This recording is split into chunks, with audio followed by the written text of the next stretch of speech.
था तब भगवान परशुराम ने पहली बार त्यागी शब्द पुकारा था।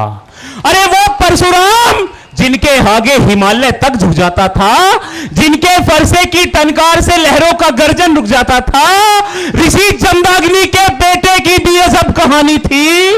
जब एक छोटे से भ्रम में पिता ने ये जिद ठानी थी, अपने पिता के उस वचन का भी सम्मान किया था जी, अपने फरसे से माता को बलिदान किया था जी।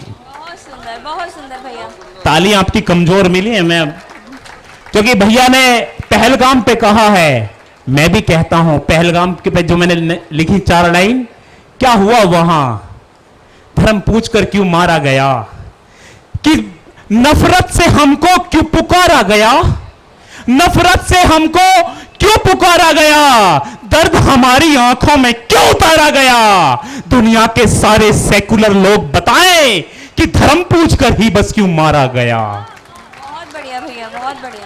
वो बेटी जो 6 दिन शादी को हुए वो शहीद हो, उसका कैप्टन नरवाल शहीद हो गए, उस बेटी के मन में वेदना क्या होगी।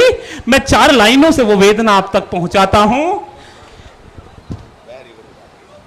सुरेश बाबूजी बहुत दिन बाद मुझे सुन रहे हैं, अध्यक्षता वो कर रहे, उनकी अध्यक्षता है। उन्हें यह न लगे कि ये 2-4 साल में पैसे की चमक ने इस लड़के को बदल दिया या और इसके अंदर कुछ आ गया। मैं उनको समर्पित करता हूं। वो बेटी क्या सोचती होगी, 6 दिन पहले शादी थी और कैप्टन नरवाल शहीद हो गया, कि कुछ अक्स भी पी ना पाई उनके साथ। मैं मंच का ध्यान चाहता हूं कि कुछ अक्स भी ना पी पाई उनके साथ, कुछ सपने भी ना सी पाई उनके साथ।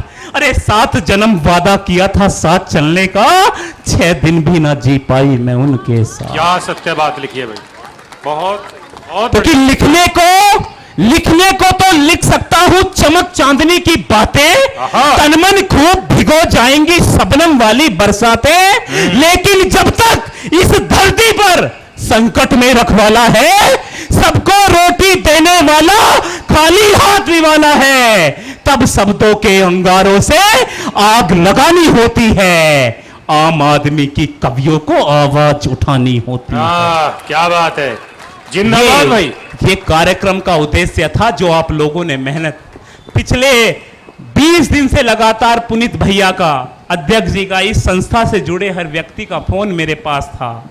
आशीष भैया, उनके पूरे इस गांव में बहुत सारे लोगों की उनकी व्यस्तता। बाबूजी से सुरेश जी यहां बैठे हैं हैदराबाद से, वो रात फ्लाइट से 12:30 बजे आए। इस परिवार को जरूरत क्यों पड़ी, आप लोगों को यहां इकट्ठा होने की जरूरत क्यों पड़ी। 20 दिन मेहनत उन लोगों ने की, आप 20 मिनट लेट हो जाएं तो घर चले जाएंगे, और बात कर रहे हो समाज जोड़ने की। कैसे जुड़ेगा साहब, घर इस समय ऐसी सबको अच्छी लगती है, आपको घर रहना तो अच्छा लगता है, फिर समाज की बात करनी, खोखली बातें करनी बंद कर दो, क्योंकि समाज की लड़ाई आप फेसबुक पर लड़ रहे हो, जमीन पर नहीं लड़ रहे। ये सार्थक बात है, बिल्कुल समझ। जिस दिन समाज की लड़ाई आप जमीन पे लड़ना शुरू कर देंगे। अभी किसी का बयान आया था, किसी ने कहा था कि कुछ एसी में चलाते हैं समाज को, कुछ कहीं चलाते हैं। अरे मैं आपसे कहता हूं, इस समाज में योगदान सबका बराबर है। जिसने एक बार भी त्यागी समाज के बारे में सोचा, उसका योगदान समाज के सर्वश्रेष्ठ लोगों से भी बड़ा है। इस पंक्ति में, अंतिम पंक्ति में बैठा व्यक्ति जिसने आज समाज के लिए समय दिया है, उसका योगदान अग्रिम पंक्ति में बैठे व्यक्ति से कम नहीं है। बहुत सही बात ये है। समाज बड़ा ऐसे ही नहीं बनेगा। अरे मैं क्या कर पाऊंगा साहब, दुष्यंत कुमार इस मंच से चीखे थे, प्रकाश वीर शास्त्री इस मंच से चीखे हैं, मांगे राम जी प्रयास कर रहे हैं, ये संस्थाएं प्रयास कर रही हैं। कहां जाग जाएंगे साहब, कल जाकर फेसबुक पे टिक टिक करके गालियां लिख देंगे। अपने समाज को गाली देते हो साहब। मैं ये बताता हूं, ये समाज के, अन्य समाज के भी लोग यहां उपस्थित हैं, क्या कमी किसी समाज में और में नहीं है। निखिल भैया हमेशा एक बात कहते हैं कि अपने समाज को गाली देने से पहले विचार करो कि इस फेसबुक की दुनिया पे अन्य समाज के लोग भी बैठे हैं। तुम अपने समाज को गाली नहीं देते, अपने व्यक्ति को गाली नहीं देते, तुम खुद को गाली देते हो साहब। अपनी नजर, अपनी इज्जत कम करते हो। मैं आपसे अनुरोध करता हूं, मैं कवि नहीं हूं, मैं कोई आवाज नहीं हूं साहब। मेरा दोस्त कहता है कि सदियां याद रखेंगी मुझको, ऐसी तेहरी पे दिए धर रहा हूं मैं, तुम्हारी जुल्फे फिर कभी संवारूंगा महबूबा, अभी कवि दुष्यंत के कामों को पूरा कर रहा हूं मैं। क्या बात है। ये आवाज, ये चेतना इस समाज में पैदा करनी पड़ेगी साहब।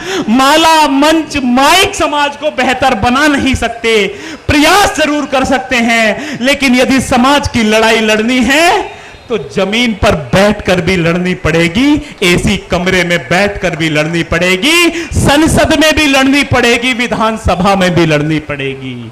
हमारे पास इस समाज में ऐसे योद्धा पैदा हैं जो जमीन पर भी लड़ रहे हैं, सड़क पर भी बैठ रहे हैं, एसी में भी हैं, संसद में भी हैं, विधानसभा में भी। अपनी आवाज को ताकत दो।